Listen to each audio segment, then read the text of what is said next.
দুর্গাপূজার জন্য এই কালেকশন গুলো নাও। ওহ দারুণ, এগুলো মুম্বাই আমাদের এখানে মোটামুটি কমপ্লিট বুটিক টেস্টের জিনিস পাবেন, ঠিক আছে? গড কি মারাত্মক! দেখো দাদা, এটা কি অরিজিনাল পাতা সত্যি সত্যি এনে বসানো হয়েছে নাকি? এটা বেসিক্যালি কটন ফ্লেক্স 60 উপরে যে ফেব্রিকটা দেখছেন সেটা এলিগেন্ট এথনিকে, যেখানে পাওয়া যায় ডিজাইনার বুটিক কালেকশন, একদম ইন হাউস প্রোডাকশন। এটা 3D এফেক্টের মধ্যে এগুলো পাবেন, এই কট গুলো 3D এফেক্টের মধ্যে। এগুলো হাতছাড়া করো না তোমরা, যারা পুজোর সময় থেকে ভাবছো নিজের নিউ একটা স্টার্টআপ কিছু করবে, এইগুলো নিয়ে একটা অরিজিনাল ম্যানুফ্যাকচারিং মানে একটা ডিপার্টমেন্টে তোমাদেরকে নিয়ে চলে এসেছে। ও মাই গড, এটা দেখুন, ওয়াও!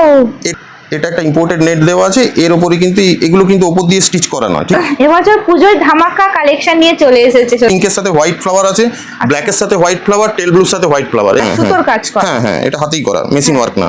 সুতোর কাজ করা, মানে একটা ফক্স স্টাইলে রয়েছে। এটা কটন ফ্লেক্সের, হ্যাঁ কটন ফ্লেক্সের কম্বিনেশন দিয়ে এইভাবে করা, ঠিক আছে? দেখো এগুলো ওয়ান পিস রয়েছে, আর সাইজ 38, 40, 42, 44, 46। আর এই আর একটা কালেকশন দেখো, ভীষণ সুন্দর, মানে পুরো ইউনিক পিস নিয়ে এখানে একটা জিনিস আমি একটা দেখাবো, সেটা হচ্ছে যেটা পকেট সম্বলপুরি গামছার উপরে ওয়ান পিস আসছে, ব্লক প্রিন্ট করা এইভাবে, ঠিক আছে? হাকোবার উপরে, হাকোবার উপরে, হ্যাঁ মানে 3D ইকোত, এটা 3D ইকোত বলে, ঠিক আছে? এটার মধ্যে এইভাবে যেটা করা, এর মধ্যে মেন বিশেষত্বটা হচ্ছে যে এই সিকোয়েন্সটা মেনটেন করে কাটা। দেখলে পুরো মনে হবে একটা ক্যাট, মানে বিড়ালের একটা চিত্র, মানে দারুণ দেখো।